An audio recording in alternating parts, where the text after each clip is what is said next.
نحمده ونستعينه ونؤمن به ونتوكل عليه ونعوذ بالله من شرور أنفسنا ومن سيئات أعمالنا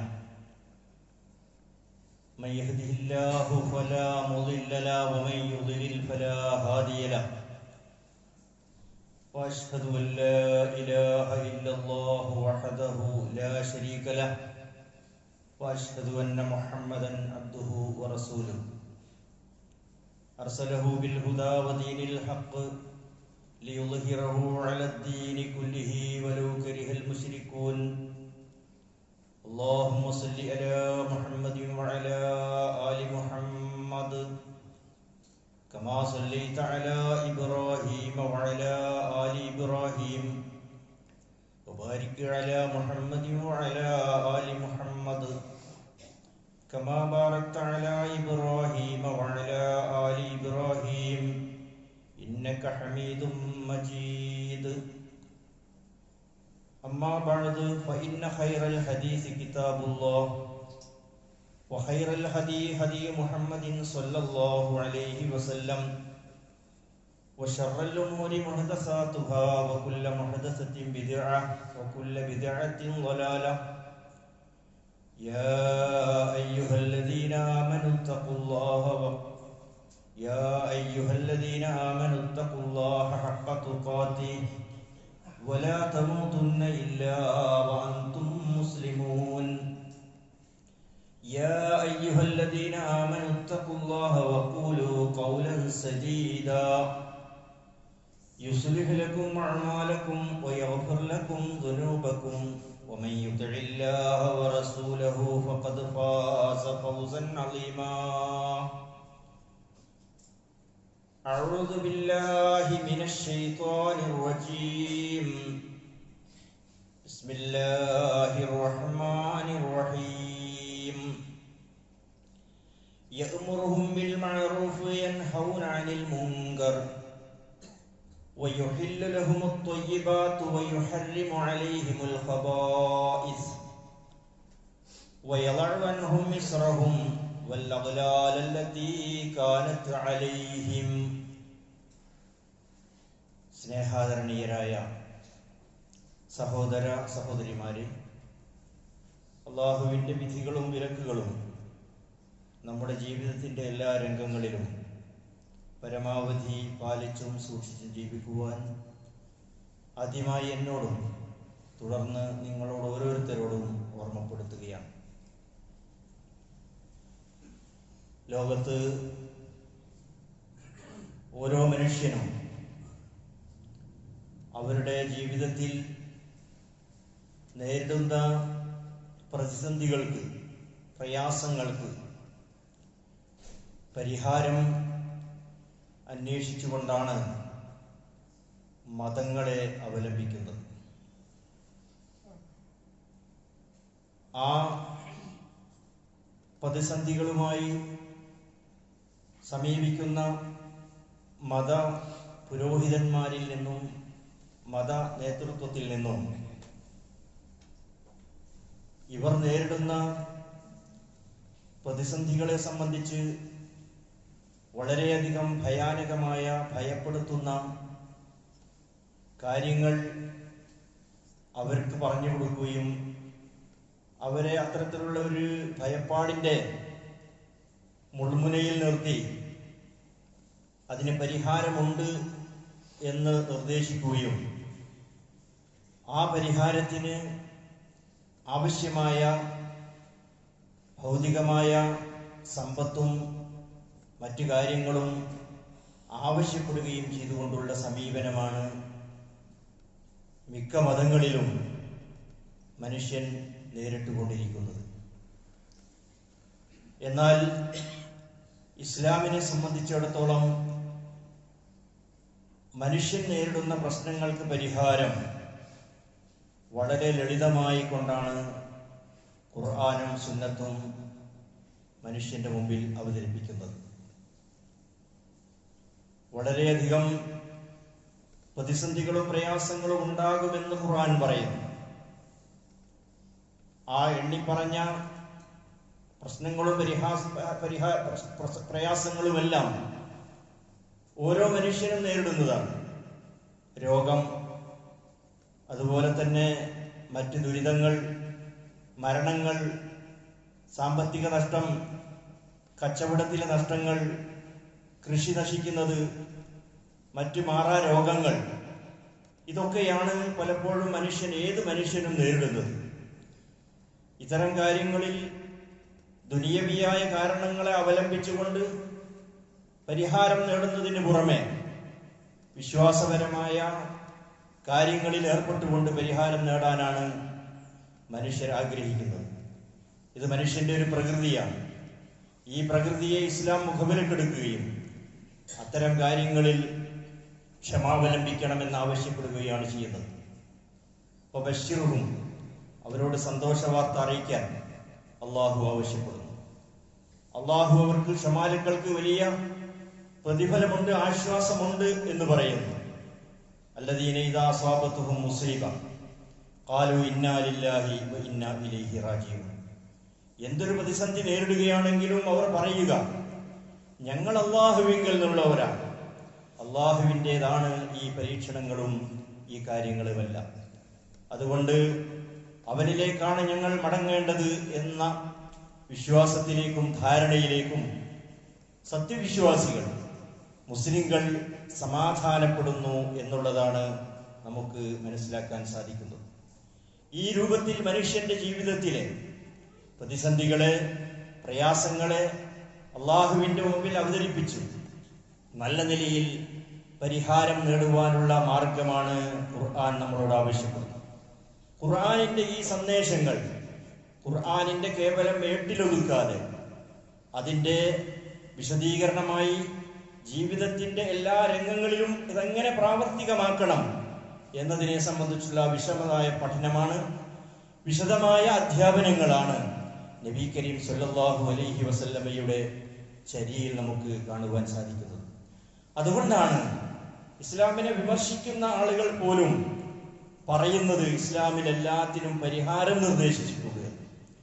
ഒരു ഇസ്ലാമിക വിമർശൻ പറയുന്ന ഒരു വാചകം നമുക്കിങ്ങനെയാണ് കാണാൻ കഴിയുന്നത്: അല്ലമക്കും റസൂലുക്കും കുല്ല ശൈഇൻ ഹത്തൽ ഖറാഅ. നിങ്ങളുടെ പ്രവാചകൻ നിങ്ങളുടെ ജീവിതത്തിലെ എല്ലാ കാര്യങ്ങളെ സംബന്ധിച്ചും വിശദീകരണം നൽകിയിട്ടുണ്ട്. ഏതുവരെ എന്ന് വെച്ചാൽ വിസർജന കർമ്മം നിർവഹിക്കുന്നത് എങ്ങനെയാവണം എന്ന് പോലും നിങ്ങളുടെ പ്രവാചകൻ പഠിപ്പിച്ചിട്ടുണ്ട് എന്ന് വിമർശകർ പോലും അഭിപ്രായപ്പെടുന്നതായി നമുക്ക് കാണുവാൻ സാധിക്കുന്നു. മനുഷ്യന്റെ ജീവിതത്തിലെ എല്ലാ കാര്യങ്ങളെയും ഉൾക്കൊള്ളുന്നതാണ് ഇസ്ലാമിന്റെ ഓരോ കാര്യങ്ങൾ. അതിന്റെ തെളിവാണ് നമുക്ക് ഏറ്റവും അധികം നബി സല്ലല്ലാഹു അലൈഹി വസല്ലമ പ്രാർത്ഥിച്ചതും പ്രാർത്ഥിക്കാൻ ആവശ്യപ്പെട്ടിട്ടുള്ളതുമായ ഹജ്ജിന്റെ വേളകളിൽ പോലും തവാഫിന്റെയും അതുപോലെ തന്നെ സഅയിന്റെയും ഇടയിലൊക്കെ നിരന്തരമായി പ്രവാചകൻ സല്ലല്ലാഹു അലൈഹി വസല്ലമ പ്രാർത്ഥിക്കാൻ ആവശ്യപ്പെട്ടിട്ടുള്ള, ഖുർആൻ വിശ്വാസികളുടെ ഏറ്റവും നല്ലൊരു പ്രാർത്ഥനയായി എടുത്തു പറഞ്ഞിട്ടുള്ള ആ പ്രാർത്ഥന നമുക്കെല്ലാവർക്കും അറിയുന്ന ഒരു പ്രാർത്ഥനയാണ്. റബ്ബന ആത്തിന ഫിദ്ദുനിയ ഹസന വഫിൽ ആഖിറതി ഹസനതൻ വഖിന അദാബന്നാർ. ഞങ്ങളുടെ രക്ഷിതാവേ, ഞങ്ങൾക്ക് നീ ഇഹലോകത്ത് നീ നല്ലത് നൽകണമേ, പരലോകത്തിലും നീ ഞങ്ങൾക്ക് നല്ലത് നൽകണമേ, നരകശിക്ഷയിൽ നിന്ന് ഞങ്ങളെ നീ കാത്ത് രക്ഷിക്കുകയും ചെയ്യണമേ എന്ന്. ഈ പ്രാർത്ഥനയോടൊപ്പം ദീനിന്റെ ഓരോ കാര്യങ്ങൾ മനസ്സിലാക്കി അത് നമ്മുടെ ജീവിതത്തിൽ പകർത്തി അതിലൂടെ ജീവിതത്തിൽ വിജയവും മോക്ഷവും കരസ്ഥമാക്കുക എന്നുള്ളതാണ്. ഒരു പ്രതിസന്ധിയിലേക്കും ഇസ്ലാം നമ്മെ കൊണ്ടുപോകുന്നില്ല, മറിച്ച് എല്ലാ പ്രതിസന്ധികളിൽ നിന്നും പരിഹാരം നിർദ്ദേശിക്കുകയാണ് ഇസ്ലാം ചെയ്യുന്നത് എന്ന് ഖുർആൻ പറയുന്നു.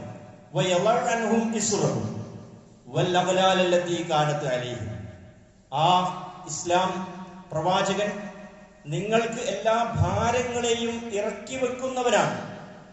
എല്ലാവിധ ജീവിതത്തിലെ പ്രതിസന്ധികൾക്കും എളുപ്പത്തിലുള്ള സമാധാനപൂർണമായ ശാന്തി നൽകുന്നതായ പരിഹാരമാണ് നബി സല്ലല്ലാഹു അലൈഹി വസല്ലമ നിർദ്ദേശിക്കുന്നത്. നമ്മുടെ ജീവിതത്തിന്റെ പ്രയാസങ്ങളെ കൊണ്ട് വരിഞ്ഞു മുറുക്കുന്ന എല്ലാവിധ ജീവിതത്തിലെ പ്രതിസന്ധികളാകുന്ന ചങ്ങലകളെയും പൊട്ടിച്ചെറിഞ്ഞുകൊണ്ട് അതിൽ നിന്നെല്ലാം വിമോചനം നേടി ശുദ്ധമായ ഒരു ജീവിത വിഹായസിലേക്ക്, ജീവിത രീതിയിലേക്ക് ഇസ്ലാം പ്രവാചകൻ നമ്മെ കൊണ്ടുപോവുകയാണ് ചെയ്യുന്നത്. അല്ലാഹു പറഞ്ഞു, വമാ ജഅല അലൈക്കും ഫിദ്ദീനി മിൻ ഹർജ്, മതത്തിൽ, ദീനിൽ നിങ്ങൾക്ക് യാതൊരു തരത്തിലുള്ള പ്രയാസങ്ങളും അല്ലാഹു സുബ്ഹാനഹു വ തആല നിശ്ചയിച്ചിട്ടില്ല എന്ന് പറയുന്നു. യുരീദുല്ലാഹു ബിക്കുമുൽ യുസ്റ വലാ യുരീദു ബിക്കുമുൽ ഉസ്റ. നോമ്പിനെ സംബന്ധിച്ച് പറഞ്ഞെടുത്ത് ഖുർആൻ പറഞ്ഞു, അല്ലാഹു സുബ്ഹാനഹു വ തആല എളുപ്പത്തെയാണ് നിങ്ങൾക്ക് ഉദ്ദേശിക്കുന്നത്. വലാ യുരീദു ബിക്കുമുൽ ഉസ്റ, പ്രയാസത്തെ അവൻ നിങ്ങൾക്ക് ഉദ്ദേശിക്കുന്നില്ല എന്ന്. സ്വന്തത്തോടും സ്വന്തം കുടുംബത്തോടും നമ്മുടെ സമ്പത്തിനോടും നമ്മുടെ ജീവിത മാർഗങ്ങളോടും അതിനുവേണ്ടി ഇറങ്ങിത്തിരിക്കുന്ന വഴികളോടുമൊക്കെ ഈ രൂപത്തിലുള്ള നിർമ്മാണാത്മകമായ, രചനാത്മകമായ, പുരോഗമനാത്മകമായ സമീപനമാണ് ഇസ്ലാമിന്റെ എല്ലാ രംഗങ്ങളിലും സ്വീകരിക്കുന്നത്. മതം ആചരിച്ചുകൊണ്ട് ബുദ്ധിമുട്ടണം എന്ന് അള്ളാഹു നമ്മളോട് ആവശ്യപ്പെടുന്നില്ല. അങ്ങനെ ബുദ്ധിമുട്ടുന്ന, അതാണ് ദീൻ എന്ന് വിചാരിക്കുന്ന, കുറേയധികം ഇബാദത്തുകളിൽ വല്ലാതെ തീവ്രത പുലർത്തി അതിലൂടെ വല്ലാതെ കഷ്ടപ്പെടുക എന്നുള്ളത് ദീനാണ് എന്ന സങ്കല്പത്തെ തന്നെ യഥാർത്ഥത്തിൽ ഇസ്ലാം എടുത്തു മാറ്റുകയാണ് ചെയ്യുന്നത്. ഒരു സംഭവം, നബി സല്ലല്ലാഹു അലൈഹി വസല്ലമ മദീനയിലേക്ക് ഹിജ്റ പോയി. മുഹാജിറുകളായ മക്കക്കാരായിട്ടുള്ള ആളുകൾ മദീനയിൽ വന്നു. അവർക്ക് വീടുകളില്ല, അവർക്ക് കുടിലുകളില്ല, താമസിക്കാൻ ഇടമില്ല, ജീവിത മാർഗങ്ങളില്ല. അതുകൊണ്ട് റസൂൽ ചെയ്തത്, അൻസാറുകളായിട്ടുള്ള മദീനക്കാരായിട്ടുള്ള ആളുകളിൽ അത്യാവശ്യ കാര്യങ്ങൾക്കൊക്കെ വകയുള്ള ഓരോരുത്തർക്ക് മുഹാജിറുകളായിട്ടുള്ള ആളുകളെ സഹോദരന്മാരായി ഏൽപ്പിച്ചു കൊടുക്കുകയാണ് ചെയ്തിട്ടുള്ളത്. ആ അൻസാറുകളുടെ വീടിൽ നിശ്ചയിക്കപ്പെട്ട ആളുകൾ അവിടെയാണ് താമസിക്കുന്നത്. ആ രൂപത്തിൽ നബി സല്ലല്ലാഹു അലൈഹി വസല്ലമ ആഹാ റസൂലുള്ളാഹി സ്വല്ലല്ലാഹു അലൈഹി വസല്ലം, നബി സല്ലല്ലാഹു അലൈഹി വസല്ലമ സൽമാൻ റളിയല്ലാഹു അൻഹുവിനെ ബൈന സൽമാൻ വ അബി ദർദാ, മുഹാജിറായ സൽമാനിന്റെയും അതുപോലെ തന്നെ അബൂ ദർദാഇന്റെയും ഇടയിൽ നബി സല്ലല്ലാഹു അലൈഹി വസല്ലമ സാഹോദര്യമുണ്ടാക്കി. ഫസാറ സൽമാൻ അബൂ ദർദാ, അങ്ങനെ ഇടക്കിടക്ക് സൽമാൻ റളിയല്ലാഹു അൻഹു അബൂ ദർദാഇനെ സന്ദർശിച്ചു. അങ്ങനെ സന്ദർശിച്ചപ്പോൾ ഫറഅ ഉമ്മ ദർദാ മുതബദ്ദലതൻ, ഉമ്മു ദർദാ, അബൂ ദർദാ അദ്ദേഹത്തിന്റെ ഭാര്യയാണ് ഉമ്മു ദർദാ. ഉമ്മു ദർദായിനെ കണ്ടപ്പോൾ വളരെ വല്ലാത്ത ഒരു ജട പിടിച്ച വല്ലാത്ത ഒരു അവസ്ഥയിൽ സൽമാൻ റളിയല്ലാഹു അൻഹു ഉമ്മു ദർദായിനെ കാണുകയാണ്. അങ്ങനെ ആ കണ്ടപ്പോൾ ഫഖാല, സൽമാൻ റളിയല്ലാഹു അൻഹു ചോദിക്കുകയാണ്, മാ ശഗുലുകി മുതബദ്ദിലതൻ, എന്താണ് അല്ലയോ ഉമ്മു ദർദാ, താങ്കളെ ഈ വളരെ പ്രയാസപ്പെട്ടുകൊണ്ട് ഒരു വസ്ത്രത്തിന്റെ കാര്യത്തിലുമൊക്കെ ഒരു ശ്രദ്ധയുമില്ലാതെ ഇങ്ങനെ വല്ലാത്തൊരു പ്രയാസത്തിൽ കാണുന്നത് എന്താണെന്ന് ചോദിച്ചു. കാലത്ത് ആ സമയത്ത് ആ മഹദി പറയാണ്, ഇന്ന അഹാക അബൂ ദർദാ ലൈസ ലഹു ഹാജത്തുൻ ഫി ദുനിയ, നിങ്ങളുടെ സഹോദരനായ അബൂ ദർദാഇന് ദുനിയാവിന്റെ കാര്യത്തിൽ യാതൊരു ശ്രദ്ധയുമില്ല, ദുനിയാവുണ്ടോ എന്ന് പോലും അദ്ദേഹത്തിന് ശ്രദ്ധയില്ല എന്ന് പറഞ്ഞു. കാലം ഫലമ്മാ ജാഅ അബൂ ദർദാ, സൽമാൻ റളിയല്ലാഹു അൻഹു പറയാണ്, അങ്ങനെ അബൂ ദർദാ വീട്ടിലേക്ക് വന്നപ്പോൾ ഖറബ ഇലൈഹി തആമൻ, സൽമാൻ റളിയല്ലാഹു അൻഹു അബൂ ദർദാഇന് ഭക്ഷണം വെച്ചു കൊടുത്തു. ഫഖാല, അപ്പോൾ അദ്ദേഹം പറയുന്നത് എന്താണ്, കുൽ, നീ ഭക്ഷിക്കുക എന്ന് പറഞ്ഞപ്പോൾ ഫഇന്നി സ്വായിമുൻ, ഞാൻ നോമ്പെടുത്തിരിക്കുന്നു അബൂ ദർദാ പറഞ്ഞു. ഖാല മാ അന ബിആഖിൻ ഹത്താ യതകുല, നിങ്ങൾ ഭക്ഷണം കഴിക്കുന്നില്ലെങ്കിൽ പിന്നെ ഞാനും ഭക്ഷണം കഴിക്കുന്നില്ല എന്ന് സൽമാൻ പറഞ്ഞു. ഖാല ഫഅഖല, അങ്ങനെ അവർ രണ്ടുപേരും അദ്ദേഹം ഭക്ഷണം കഴിച്ചു. ഫലമ്മാ കാനൽ ലൈലു, രാത്രിയായപ്പോൾ ദഹബ അബൂ ദർദാ ലിയഖൂമ, അബൂ ദർദാ നമസ്കാരത്തിന് വേണ്ടി പോവുകയാണ്. ഇശാഅൊക്കെ കഴിഞ്ഞ് കിടക്കേണ്ട സമയത്ത് ദീർഘമായി നമസ്കാരത്തിന് വേണ്ടി അദ്ദേഹം ഒരുങ്ങുകയാണ്. അങ്ങനെ ഫഖാമ, അദ്ദേഹം നമസ്കരിക്കാൻ വേണ്ടി പോവുകയാണ്. ഖാല സൽമാൻ സുമ്മ ദഹബ യഖൂമു ഫഖാല നം. സൽമാൻ റളിയല്ലാഹു അൻഹു അബൂദർദാവിനെ പറഞ്ഞു ഉറങ്ങുക. അങ്ങനെ പല പ്രാവശ്യം പറഞ്ഞു, 2-3 പ്രാവശ്യം പറഞ്ഞു, അങ്ങനെ ഉറങ്ങാൻ ആവശ്യപ്പെട്ടു. അങ്ങനെ കുറച്ചു കഴിഞ്ഞപ്പോൾ സൽമാൻ പറഞ്ഞു അൽ ആൻ ഖുമിൽ ആൻ, എഴുന്നേൽക്കുക. ഫഖാമ, അങ്ങനെ അവർ രണ്ടുപേരും എഴുന്നേറ്റ് ഫസല്ലയാ, രണ്ടുപേരും നമസ്കരിച്ചു. വഖാല ഇന്ന ലിനഫ്സിക അലൈക ഹഖ്ഖ. എന്നിട്ട് സൽമാൻ പറയാണ്, നിന്റെ സ്വന്തം ശരീരത്തോട് നിനക്ക് ബാധ്യതയുണ്ട്. വലി റബ്ബിക അലൈക ഹഖ്ഖ, നിന്റെ റബ്ബിനോട് നിനക്ക് ബാധ്യതയുണ്ട്. വലി വൈഫിക അലൈക ഹഖ്ഖ, നിന്റെ അതിഥിയോട് നിനക്ക് ബാധ്യതയുണ്ട്. വ ഇന്ന ലി അഹ്ലിക അലൈക ഹഖ്ഖ, നിന്റെ കുടുംബത്തോട് നിനക്ക് ബാധ്യതയുണ്ട്. അതുകൊണ്ട് ഫഅഅതി കുല്ലദീ ഹഖ്ഖിൻ ഹഖ്ഖഹു, ഓരോരുത്തർക്കും വകവെച്ചു കൊടുക്കേണ്ടതായ കടമകൾ വകവെച്ചു കൊടുക്കേണ്ടതുണ്ട് എന്ന് സൽമാൻ റളിയല്ലാഹു അൻഹു അബൂദർദാഇനെ ഉപദേശം നൽകി. അതിനുശേഷം ഫഅതയാ അൻ-നബിയ്യ സല്ലല്ലാഹു അലൈഹി വസല്ലം, രണ്ടുപേരും കൂടി ഈ വിഷയത്തിൽ നബി സല്ലല്ലാഹു അലൈഹി വസല്ലമയെ സമീപിക്കുകയാണ്. ഫദക്കറ ദാലിക, ഈ സംഭവങ്ങളെല്ലാം സൽമാൻ റളിയല്ലാഹു അൻഹു നബി സല്ലല്ലാഹു അലൈഹി വസല്ലമയോട് പറഞ്ഞു. ഫഖാല, എന്നിട്ട് ഇത് കേട്ട റസൂലുള്ളാഹി സ്വല്ലല്ലാഹു അലൈഹി വസല്ലം എന്താണ് പറഞ്ഞത്? സ്വദഖ സൽമാൻ, സൽമാൻ പറഞ്ഞതാണ് ശരി എന്ന് നബി സല്ലല്ലാഹു അലൈഹി വസല്ലമ വിധി കൽപ്പിച്ചതായി ഹദീസിലൂടെ നമുക്ക് കാണുവാൻ സാധിക്കുന്നു. ഈ ഹദീസ് ബുഖാരി റിപ്പോർട്ട് ചെയ്തിട്ടുള്ള ഹദീസാണ്, വളരെ സഹീഹായിട്ടുള്ള ഹദീസാണ്. അപ്പോ നബി സല്ലല്ലാഹു അലൈഹി വസല്ലമ ഖുർആനിൽ പറഞ്ഞിട്ടുള്ള ഇബാദത്തും ദീനിയായ ആചാരങ്ങളും നടപ്പിൽ വരുത്തുന്നതിന്റെ പ്രയോഗവൽക്കരണത്തിന്റെ സ്വഭാവം സഹാബികൾക്ക് വിവരിച്ചു കൊടുക്കുകയാണ്. അത് മനസ്സിലാക്കിയ സഹാബിയാണ് അബൂദർദാഇന്റെ മതപരമായ ഇബാദത്തുമായി ബന്ധപ്പെട്ട തീവ്രമായ നിലപാടിനെ തിരുത്തി അദ്ദേഹത്തെ ഒരു ലളിതമായ ദീനീപരമായിട്ടുള്ള ലളിതമായ ഒരു അവസ്ഥയിലേക്ക് കൊണ്ടുവരുവാൻ വേണ്ടിയുള്ള നിർദ്ദേശം നൽകിയിട്ടുള്ളത് റസൂലുള്ളാഹി സ്വല്ലല്ലാഹു അലൈഹി വസല്ലമ അത് അംഗീകരിക്കുകയും ചെയ്തിട്ടുള്ളത്. ഹാഫിദ് ഇബ്നു റജബ് റഹിമഹുല്ലാഹ് ഈ ഹദീസിനെ സംബന്ധിച്ച് പറയുകയാണ്, അൻ-നഹിയു അനിത് തശ്ദീദി ഫിദ്ദീൻ.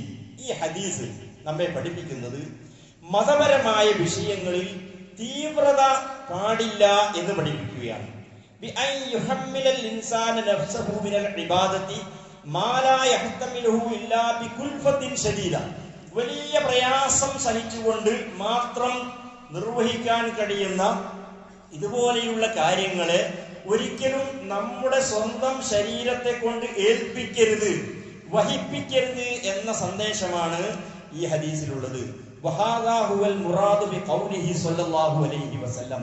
ഇത് തന്നെയാണ് നബി സല്ലല്ലാഹു അലൈഹി വസല്ലമയുടെ ഒരു ഹദീസിലുള്ളത്. ലൻ യുശാദ്ദീനു അഹദുൻ ഇല്ലാ ഗലബഹു. ദീനിൽ ആരൊക്കെ തീവ്രമായ നിലപാട് സ്വീകരിക്കുന്നുവോ അവൻ പരാജയപ്പെട്ടു പോകും. അത് കുറച്ചു കാലമേ കൊണ്ടു നടക്കാൻ കഴിയുള്ളൂ. പിന്നീട് അവൻ മതപരമായ കാര്യങ്ങൾ ആചരിക്കുന്നതിൽ തന്നെ പരാജയപ്പെട്ടു പോകുന്ന സ്ഥിതി ഉണ്ടാകും എന്ന് നബി സല്ലല്ലാഹു അലൈഹി വസല്ലം പറഞ്ഞതിന്റെ താല്പര്യം ഇതാണ് എന്ന് ഈ ഹദീസിനെ വിശദീകരിച്ചുകൊണ്ട് പറയുന്നു. ലൻ യുശാദ്ദീനു ദീന അഹദുൻ ഇല്ലാ ഗലബഹു ഐ അന്നദ്ദീന ലാ യുഖദു ബിൽ മുബാലഗ വല്ലാ ബിൽ മുഗാലബ. ഒരു വല്ലാതെ നമ്മുടെ സ്വന്തത്തെ പരാജയപ്പെടുത്തുന്ന വിധത്തിൽ, നമുക്ക് താങ്ങാൻ കഴിയാത്ത രൂപത്തിൽ ഒരിക്കലും ദീൻ നമ്മൾ കൊണ്ടു നടക്കരുത് എന്നതാണ്. ഫമൻ ശാദ്ദദ്ദീന വലബഹു വഖതഅഹു. ഈ രൂപത്തിൽ ആരെങ്കിലും വല്ലാത്ത തീവ്രമായ നിലപാട് ആരാധനകളുടെ കാര്യത്തിൽ സ്വീകരിക്കുന്നവൻ മിക്കപ്പോഴും പരാജയപ്പെട്ടു പോവുകയാണ് ചെയ്യുക എന്ന് ഈ ഹദീസിനെ വിശദീകരിച്ചുകൊണ്ട് ഖുർആനിന്റെ അതുപോലെ ഹദീസിനെയൊക്കെ വിശദീകരിക്കുന്ന മുഹദ്ദിസുകൾ പറഞ്ഞതായി നമുക്ക് കാണുവാൻ സാധിക്കും. നബി സല്ലല്ലാഹു അലൈഹി വസല്ലമ ദീൻ പഠിപ്പിക്കാൻ വേണ്ടി പല സ്ഥലങ്ങളിലേക്കും സഹാബികളെ നിയോഗിക്കും. അപ്പൊ ദീൻ പഠിപ്പിക്കാൻ വേണ്ടി പോകുന്ന, തന്റെ ദൗത്യം ഏറ്റെടുത്ത് പോകുന്ന ആളുകൾക്കിടയിൽ ദീൻ വല്ലാത്ത ഒരു പ്രയാസമുണ്ടാക്കുന്ന രൂപത്തിൽ ഒരിക്കലും അത് അവതരിപ്പിക്കാൻ പാടില്ല എന്ന് അള്ളാഹുവിന്റെ റസൂല് ഈ പോകുന്ന ആളുകൾക്ക് നിർദ്ദേശം നൽകാറുണ്ടായിരുന്നു. അങ്ങനെയാണ് ദീൻ എന്ന് പറയുമ്പോൾ ദീന് വല്ലാതെ നമുക്ക് നേരം രാത്രി കിടന്നുറങ്ങാൻ സഹിക്കാൻ, അത് ഉറങ്ങിയാൽ നരകത്തിന്റെ അള്ളാഹുവിനെ ശുക്ർ ചെയ്യുന്നതിൽ നിന്ന് അത് തടയുമോ, അതുകൊണ്ട് ഉറക്കമല്ലാതെ ഒഴിക്കുക, അതുപോലെ വല്ലാത്ത പ്രയാസപ്പെടുക, ഇതാണ് ദീൻ എന്നുള്ള നിലപാടിനെ നബി സല്ലല്ലാഹു അലൈഹി വസല്ലമ പ്രത്യേകം വിലക്കിയതായി നമുക്ക് കാണുവാൻ സാധിക്കുന്നു. സഹീഹ് മുസ്ലിം ഉദ്ധരിക്കുന്ന അബൂ മൂസ അൽ-അശ്അരി റളിയല്ലാഹു അൻഹു ഉദ്ധരിക്കുന്ന ഹദീസിൽ അദ്ദേഹം പറഞ്ഞു, കാന റസൂലുള്ളാഹി സ്വല്ലല്ലാഹു അലൈഹി വസല്ലം, റസൂൽ സ്വല്ലല്ലാഹു അലൈഹി വസല്ലമയുടെ ഒരു പതിവ് സമ്പ്രദായമായിരുന്നു. എന്ത്? ഇദാ ബഅസ അഹദൻ മിനസ് സ്വഹാബത്തി, ഏതെങ്കിലും സഹാബികളെ നബി സല്ലല്ലാഹു അലൈഹി വസല്ലമ ഫീ ബഅദ് മിൻ അംരിഹി, ജനങ്ങളിലേക്ക് ബന്ധപ്പെട്ട എന്തെങ്കിലും ഒരു കാര്യത്തിന് വേണ്ടി നിയോഗിക്കുകയാണെങ്കിൽ ഖാല, നബി സല്ലല്ലാഹു അലൈഹി വസല്ലം അവരോട് പ്രത്യേകമായി നിർദ്ദേശിക്കുമായിരുന്നു. എന്ത്? ബശ്ശിറു, നിങ്ങൾ ആളുകൾക്ക് എപ്പോഴും കൊടുക്കേണ്ടത് പോസിറ്റീവ് എനർജിയാണ് കൊടുക്കേണ്ടത്, സന്തോഷമുള്ള കാര്യങ്ങളാണ് ദീനിൽ പറഞ്ഞു കൊടുക്കേണ്ടത്. ഈ കാര്യങ്ങൾ ആചരിച്ചാൽ നിങ്ങൾക്ക് നിങ്ങളുടെ ജീവിതത്തിൽ വലിയ സന്തോഷമുണ്ടാകും, നിങ്ങളെ പ്രയാസപ്പെടുത്തുന്ന കാര്യങ്ങളല്ല ഇത് എന്ന് സന്തോഷം ജനിപ്പിക്കുന്ന വിധത്തിൽ ഉള്ള കാര്യങ്ങളെ നിങ്ങൾ പറയാവൂ. വലാ തുനഫിറു, ഒരിക്കലും അത് എടുക്കാൻ കഴിയില്ലല്ലോ, അത് പ്രയാസമാണല്ലോ എന്ന രൂപത്തിൽ മതപരമായ കാര്യങ്ങളൊക്കെ വല്ലാതെ പ്രയാസപ്പെടുത്തുന്ന രൂപത്തിൽ ആചരിക്കണം എന്ന് നിങ്ങൾ പറയരുത്. വയസ്സിറു, നിങ്ങൾ എളുപ്പമുണ്ടാക്കി കൊടുക്കണം. വലാ തുഅസ്സിറു, ഒരിക്കലും തന്നെ പ്രയാസപ്പെടുത്തരുത് എന്ന് റസൂലുള്ളാഹി സ്വല്ലല്ലാഹു അലൈഹി വസല്ലമ സ്വഹാബികൾക്ക് പറഞ്ഞു കൊടുക്കുന്നതായി നമുക്ക് കാണുവാൻ സാധിക്കുന്നു. നബി സല്ലല്ലാഹു അലൈഹി വസല്ലമയുടെ മതപരമായ വിഷയങ്ങളിലുള്ള ഓരോ നിർദ്ദേശങ്ങളെ സംബന്ധിച്ചും കൽപ്പനകളെ സംബന്ധിച്ചും പറയുന്നത് വീണ്ടും ധാരാളമായി നമുക്ക് കാണാൻ കഴിയുന്നു. അബൂ ദർദാ റളിയല്ലാഹു അൻഹു റിപ്പോർട്ട് ചെയ്യാണ്, ഖാല റസൂലുള്ളാഹി സ്വല്ലല്ലാഹു അലൈഹി വസല്ലം, അല്ലാഹുവിന്റെ റസൂൽ സ്വല്ലല്ലാഹു അലൈഹി വസല്ലം പറഞ്ഞു, മാ അഹല്ലല്ലാഹു ഫീ കിതാബിഹി ഫഹു ഹലാൽ, അല്ലാഹുവിന്റെ കിതാബിൽ നിങ്ങൾക്ക് എന്തെല്ലാം കാര്യങ്ങൾ ഹലാലായി ആ ഖുർആനിൽ അല്ലാഹു വിവരിച്ചിരിക്കുന്നുവോ അതെല്ലാം നിങ്ങൾക്ക് ഹലാൽ തന്നെയാണ്. വമാ ഹറമ ഫഹു ഹറാം, അല്ലാഹു എന്തെല്ലാം അവന്റെ കിതാബിലൂടെ വിലക്കിയിട്ടുണ്ടോ അതെല്ലാം നിങ്ങൾക്ക് ഹറാമുമാണ്. എന്നാൽ വമാ സകത അൻഹു, ചില കാര്യങ്ങളെ സംബന്ധിച്ച് അല്ലാഹു ഖുർആനിൽ മൗനം പാലിച്ചിരിക്കുന്നു, ഹറാം എന്നോ ഹലാൽ എന്നോ പറഞ്ഞിട്ടില്ല. അങ്ങനെ വന്നിട്ടുള്ള കാര്യങ്ങൾ അവൻ അല്ലാഹു അത് നിങ്ങൾക്ക് വിട്ടു തന്നിരിക്കുകയാണ്. എല്ലാ കാര്യങ്ങളും A to Z ദുനിയാവിലുള്ള ഓരോ കാര്യങ്ങളും എടുത്തു പറഞ്ഞുകൊണ്ട് അതെല്ലാം ഹലാൽ എന്നും ഇതെല്ലാം ഹറാമ് എന്നും ഖുർആൻ പറഞ്ഞിട്ടില്ല. ഹറാമായ കാര്യങ്ങൾ വിശദീകരിച്ചതിനെ ആ ഹറാമായി നിങ്ങൾ കാണുക, ഹലാലായി നിങ്ങൾക്ക് വിവരിച്ചു തന്നിട്ടുള്ളതിനെ ഹലാലായും നിങ്ങൾക്ക് കാണുക. എന്നാൽ ചില വിഷയങ്ങളിൽ അള്ളാഹു ഒന്നും പറഞ്ഞിട്ടില്ലെങ്കിൽ അത് നിങ്ങൾക്ക് അനുഭവിക്കാം എന്നാണ് അതിന്റെ അർത്ഥം എന്നാണത്. അള്ളാഹുവിങ്കൽ നിന്ന് നിങ്ങൾക്ക് സുഖകരമായ കാര്യങ്ങളെ നിങ്ങൾ സ്വീകരിക്കുക. അള്ളാഹു അത് പറയാൻ വിട്ടുപോയത് കൊണ്ടല്ല അത് പറയാതിരുന്നത്, മറിച്ച് പിന്നീട് അള്ളാഹുവിന്റെ റസൂൽ ഈ ആയത്ത് കൂടി ഓതി ഒന്നുകൂടി അതിനെ ദൃഢീകരിച്ചു. എന്താണ്? ഒരിക്കലും നിങ്ങളുടെ നാഥൻ കാര്യങ്ങളെ സംബന്ധിച്ച് മറന്നു പോകുന്നവനല്ല. മതപരമായ ഒരു വിഷയത്തിൽ അത് ചെയ്യാൻ പാടുണ്ടോ ഇല്ലയോ എന്നത് പറഞ്ഞു കൊടുക്കാൻ അള്ളാഹു മറന്നുപോയത് കൊണ്ടല്ല, അത് വിശ്വാസികൾക്ക് അള്ളാഹു വിട്ടുകൊടുത്തിരിക്കുകയാണ്. അതുകൊണ്ട് ആ ഇളവുകളെ സ്വീകരിക്കാം എന്ന് തന്നെയാണ് നബി സല്ലല്ലാഹു അലൈഹി വസല്ലം നമ്മളോട് പറയുന്നത്. ഈ അടിസ്ഥാനത്തിൽ ഹദീസിനെ ഖുർആനിന്റെ വിവരണമായി കണ്ടുകൊണ്ട് നമ്മുടെ ജീവിതത്തിൽ വളരെ ലളിതമായ രൂപത്തിൽ ദീനിനെ ആചരിക്കുവാൻ, അള്ളാഹുവിന്റെ തൃപ്തി സമ്പാദിക്കുവാൻ, അവന്റെ പൊരുത്തം സമ്പാദിക്കുവാൻ, അതിലൂടെ ദുനിയാവിന്റെയും നാളെ ആഖിറത്തിന്റെയും ഖൈറിനെ സമ്പാദിക്കുവാൻ വിശുദ്ധ ഖുർആനിന്റെ വിവരണത്തിലൂടെ നബി സല്ലല്ലാഹു അലൈഹി വസല്ലമ ഓരോന്ന് നമുക്ക് പറഞ്ഞു തരികയാണ്. അതുകൊണ്ടാണ് ആ പ്രാർത്ഥന ആദ്യം പറഞ്ഞ നമ്മളെപ്പോഴും പറയാറുള്ള ആ പ്രാർത്ഥന ഏറ്റവും അന്വർത്ഥമാകുന്നത്. റബ്ബനാ ആതിനാ ഫിദ്ദുനിയാ ഹസന വഫിൽ ആഖിറതി ഹസനതൻ വഖിനാ അദാബന്നാർ. ഞങ്ങളുടെ നാഥ, ഞങ്ങൾക്ക് നീ ഈ ദുനിയാവിൽ ഖൈർ നൽകണമേ, പരലോകത്തിലും ഞങ്ങൾക്ക് നീ ഖൈർ നൽകണമേ. ദുനിയാവിലെ ഈ ജീവിതത്തിൽ ഞങ്ങൾ എടുത്തുപയോഗിക്കുന്ന ഓരോ സൗകര്യങ്ങളും ഓരോ കാര്യങ്ങളും നിന്റെ വിഭവങ്ങളും ദുനിയാവിൽ നീ നൽകിയിട്ടുള്ള ഓരോ കാര്യങ്ങളും എടുത്തു ഉപയോഗപ്പെടുത്തുന്നതിൽ ഞങ്ങൾക്ക് നീ ശിക്ഷ നൽകരുത്. വഖിനാ അദാബന്നാർ, നരക ശിക്ഷയിൽ നിന്ന് നീ ഞങ്ങളെ കാത്തു രക്ഷിക്കുകയും ചെയ്യണമേ. ഈ പ്രാർത്ഥന ഇതനുസരിച്ചുകൊണ്ട് വ്യക്തിപരമായി നമ്മുടെ ജീവിതത്തിലെ ഓരോ പ്രതിസന്ധികളെയും അള്ളാഹുവുമായി ബന്ധപ്പെടുത്തി ലളിതമായി പരിഹരിച്ച് ഒരു കാശിന് ചെലവില്ലാത്ത വിധം.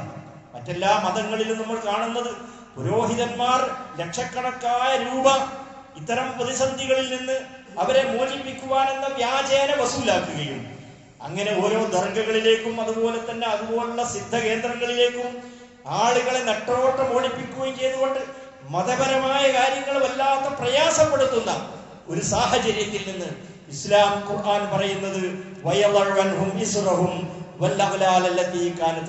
എന്ന് തന്നെയാണ്.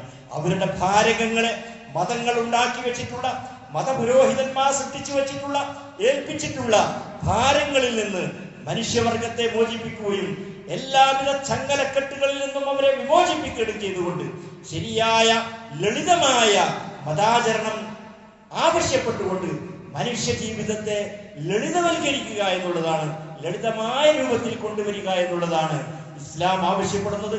പ്രവാചകൻ സല്ലല്ലാഹു അലൈഹി വസല്ലമയുടെ ജീവിത രീതി അഥവാ സുന്നത്ത് എത്രമാത്രം ലളിതമായി നമുക്ക് ഉൾക്കൊള്ളുവാനും പ്രയോഗവൽക്കരിക്കുവാനും സാധ്യമാകുന്നത് ആണ് എന്ന് തന്നെയാണ് ഈ കാര്യത്തിലൂടെ നമ്മെ പഠിപ്പിക്കുന്നത്. അല്ലാഹു സുബ്ഹാനഹു വ തആല ഖുർആനിന്റെയും തിരുസുന്നത്തിന്റെയും ഈ ലാളിത്യം ഉൾക്കൊണ്ടുകൊണ്ട് ജീവിതത്തെ വിശുദ്ധമായ വഴിയിലൂടെ കൊണ്ടു നടക്കുവാൻ നമുക്ക് ഏവർക്കും അല്ലാഹു തൗഫീഖ് നൽകി അനുഗ്രഹിക്കുമാറാകട്ടെ.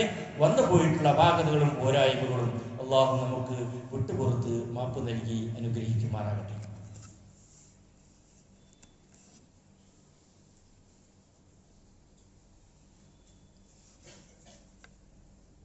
അൽഹംദുലില്ലാഹ് വസല്ലല്ലാഹു വസല്ലമ അലാ നബിയിനാ മുഹമ്മദ് സ്വലാത്തൻ തദൂമു ബിഹി ഇലാ യൗമിൽ ഹിസാബ്. അയ്യുഹൽ ഇഖ്വാനു വൽ അഖവാത്ത് ഇത്തഖുല്ലാഹ ഹഖ്ക തുഖാതിഹി വലാ തമൂതുന്ന ഇല്ലാ വഅൻതും മുസ്ലിമൂൻ. സഹോദര സഹോദരിമാരെ, അല്ലാഹുവിന്റെ വിധികളും വിലക്കുകളും നമ്മുടെ ജീവിതത്തിന്റെ എല്ലാ രംഗങ്ങളിലും പരമാവധി പാലിച്ചും സൂക്ഷിച്ചും ജീവിക്കുവാൻ എന്നോടും നിങ്ങളോടും ഓർമ്മപ്പെടുത്തുകയാണ്. വളരെ ലളിതമായി പ്രയാസരഹിതമായി നമ്മുടെ ദുനിയാവിൻ്റെയും ആഖിറത്തിൻ്റെയും പ്രശ്നങ്ങൾക്ക് പരിഹാരമായി മതകർമ്മങ്ങളെ, ആചാരാനുഷ്ഠാനങ്ങളെ, ഇബാദത്തുകളെ ആചരിക്കുവാനും കൊണ്ടു നടക്കുവാനും കഴിയും എന്ന ഇസ്ലാമിൻ്റെ ഏറ്റവും അടിസ്ഥാനപരമായ അധ്യാപനം നബി കരീം സല്ലല്ലാഹു അലൈഹി വസല്ലമയുടെ തിരുസുന്നത്ത് നമ്മെ പഠിപ്പിക്കുന്നു. ഇങ്ങനെ ഈ കാര്യങ്ങൾ നമ്മൾ വിശദീകരിക്കുമ്പോൾ ഹദീസിൽ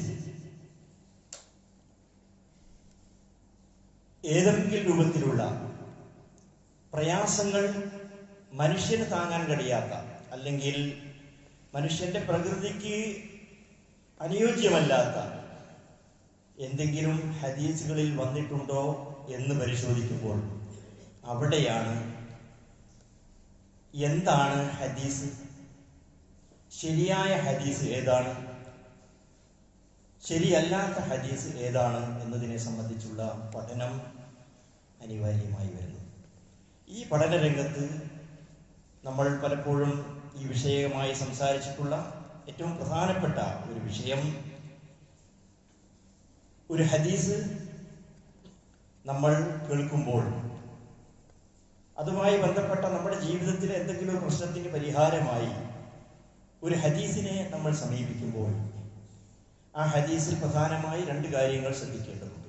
ഒന്ന്, ആ ഹദീസ് നബി സല്ലല്ലാഹു അലൈഹി വസല്ലമയിൽ നിന്നുള്ളതാണ് എന്ന് ഉറപ്പുവരുത്തുക. അതിനുള്ള മാർഗമാണ് നമ്മൾ കഴിഞ്ഞ ചില ഖുതുബകളിലൊക്കെ നൽകിയിട്ടുള്ള സൂചന. ആ ഹദീസ് നമുക്ക് കിട്ടിയ വഴികളെ സംബന്ധിച്ചുള്ള പഠനം, അതിനാണ് സനദിനെ സംബന്ധിച്ചുള്ള പഠനം എന്ന് പറയുന്നത്.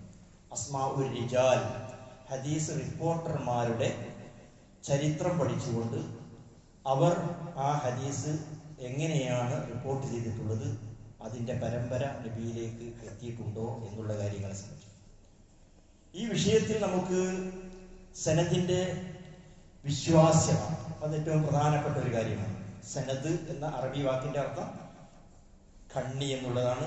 നബി സല്ലല്ലാഹു അലൈഹി വസല്ലമയിൽ നിന്ന് കേട്ട ഒരു ഹദീസ് സഹാബിന്റെ ശേഷം താബിഈ, അതിനുശേഷം തബൂ താബിഈ, അതിനുശേഷം അതിനെ പിന്നീട് വന്നിട്ടുള്ള ആളുകൾ, അങ്ങനെ ഒരു കിതാബ്. ഉദാഹരണം, ഇമാം ബുഖാരി ആ ഹദീസ് അദ്ദേഹത്തിന്റെ കിതാബിൽ രേഖപ്പെടുത്തിയിട്ടുണ്ടെങ്കിൽ ബുഖാരിക്ക് കിട്ടിയ ആ ഹദീസ് അദ്ദേഹത്തിന്റെ തൊട്ടു മുമ്പാർക്ക് കിട്ടി, അതിന്റെ മേലെ അങ്ങനെ പോയി നബി സല്ലല്ലാഹു അലൈഹി വസല്ലമയുടെ അടുക്കൽ വരെ എത്തുന്ന ആ പരമ്പര, അത് വിശ്വാസയോഗ്യമാണോ എന്നുള്ളതാണ് ആ പരിശോധന.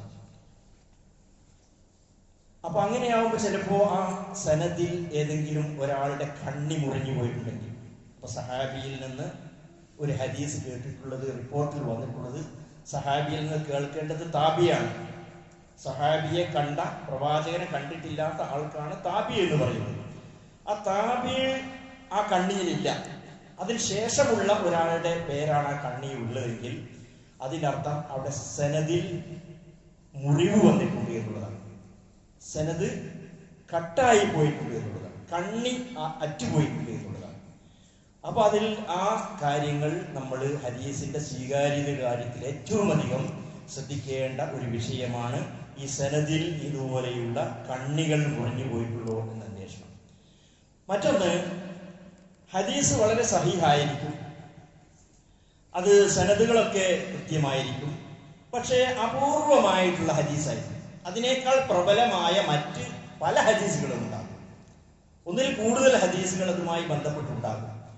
അങ്ങനെ ഒന്നിൽ കൂടുതലായി പ്രബലമായ ഹദീസുകൾ നിലനിൽക്കെ ആ ഹദീസിന് വിരുദ്ധമായി കണ്ണുകളൊന്നും മുറിഞ്ഞു പോയിട്ടില്ലെങ്കിലും വളരെ നല്ല രൂപത്തിലുള്ള സനദോട് കൂടിയാണ് വന്നിട്ടുള്ളതെങ്കിലും ഹദീസിന്റെ പണ്ഡിതന്മാർ അങ്ങനെ പ്രബലമായി കൂടുതൽ വന്നിട്ടുള്ള റിപ്പോർട്ടിനെ പരിഗണിച്ചുകൊണ്ട് ഈ അപൂർവമായി വന്നിട്ടുള്ള ഈ ഹദീസിനെ മാറ്റിവെക്കുകയാണ് ചെയ്യുന്നത്. ഇതൊക്കെ ഈ ഹദീസിന്റെ സ്വീകരണത്തിന്റെ ശാസ്ത്രമായ വിജ്ഞാനത്തിന്റെ ശാഖയിൽ എല്ലാവരും, ലോകത്തുള്ള മുസ്ലിം ഉമ്മത്ത് പൊതുവെ അംഗീകരിക്കപ്പെട്ടിട്ടുള്ള കാര്യങ്ങളാണ്. ഇതിനെയൊക്കെ മറച്ചു വെച്ചുകൊണ്ട്, ഇതിനെയൊക്കെ അവഗണിച്ചുകൊണ്ട് അന്ധവിശ്വാസങ്ങളെയും അനാചാരങ്ങളെയും ഒക്കെ മാർക്കറ്റ് ചെയ്യുവാൻ വേണ്ടി ഇത്തരം കാര്യങ്ങളെയൊക്കെ മറച്ചു വെച്ചുകൊണ്ട് ഇത്തരം ദുർബലമായ ഹദീസുകളെ പൊക്കിപ്പിടിച്ചുകൊണ്ടാണ് അനാചാരങ്ങളും അന്ധവിശ്വാസങ്ങളും എല്ലാം ദീനിലേക്ക് കടത്തിക്കൂട്ടുന്നത്.